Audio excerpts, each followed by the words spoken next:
പ്രഭാത നമസ്കാരത്തിന് പോയ വയോധികനെ പള്ളിക്കകത്ത് മരിച്ച നിലയിൽ കണ്ടെത്തി. അസ്വാഭാവിക മരണത്തിന് കേസെടുത്ത് ചാലിശ്ശേരി പോലീസ് അന്വേഷണം ആരംഭിച്ചു.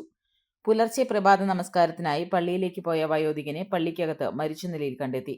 തിരുമിറ്റക്കോട് വടക്കേ ചെരിപ്പൂരിലുള്ള ആമിന കളാഫ് എന്ന പള്ളിയിൽ തിങ്കളാഴ്ച രാവിലെ പള്ളിയിലേക്ക് നമസ്കാരത്തിനായി പോയ കതിരക്കോട്ടിൽ 62 വയസ്സുള്ള മൊയ്തുട്ടിയെയാണ് പള്ളിക്കകത്ത് മരിച്ച നിലയിൽ കണ്ടെത്തിയത്. മൊയ്തുട്ടി പതിവായി വീടിന് തൊട്ടടുത്തുള്ള പള്ളിയിലേക്ക് നമസ്കാരത്തിന് പോകാറുണ്ടെന്ന് വീട്ടുകാർ പറഞ്ഞു. ഏറെ നേരമായിട്ടും മടങ്ങിയെത്താതിരുന്നതിനാൽ വീട്ടുകാർ പള്ളിയിലേക്ക് അന്വേഷിച്ച് എത്തുകയായിരുന്നു. തുടർന്നാണ് ഇദ്ദേഹത്തെ പള്ളിക്കകത്തെ നമസ്കരിക്കുന്ന മുറിയിൽ കിടക്കുന്നതായി കാണുന്നത്. ഉടൻ തന്നെ ആശുപത്രിയിലെത്തിച്ചെങ്കിലും മരണം സംഭവിച്ചിരുന്നതായാണ് വിവരം. ദീർഘകാലം പ്രവാസിയായിരുന്ന ഇദ്ദേഹം 2 വർഷത്തോളമായി നാട്ടിൽ കാർഷിക ജോലി ചെയ്തു വരികയായിരുന്നു. ചാലിശ്ശേരി പോലീസ് സംഭവസ്ഥലത്തെത്തി പരിശോധന നടത്തി. തുടർന്ന് മൃതദേഹം തൃശൂർ മെഡിക്കൽ കോളേജിൽ പോസ്റ്റ്മോർട്ടം നടപടികൾക്ക് ശേഷം ചെരിപ്പൂർ ജുമാ മസ്ജിദ് ഖബർസ്ഥാനിൽ ഖബറടക്കി. അസ്വാഭാവിക മരണത്തിന് കേസെടുത്ത് പോലീസ് അന്വേഷണം ആരംഭിച്ചു. ചൊവ്വാഴ്ച ഉച്ചയ്ക്ക് 12 മണിയോടെ ജില്ലാ ഫോറൻസിക് വിഭാഗവും വിരലടയാള വിദഗ്ധരും മരണം സംഭവിച്ച പള്ളിയിലും പരിസരത്തും പരിശോധന നടത്തി.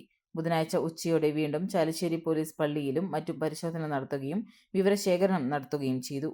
ഉമ്മു ഹബീബയാണ് മരിച്ച മൊയ്തുട്ടിയുടെ ഭാര്യ. മുനീർ, അമീർ, ഷഹർബാൻ എന്നിവർ മക്കളാണ്.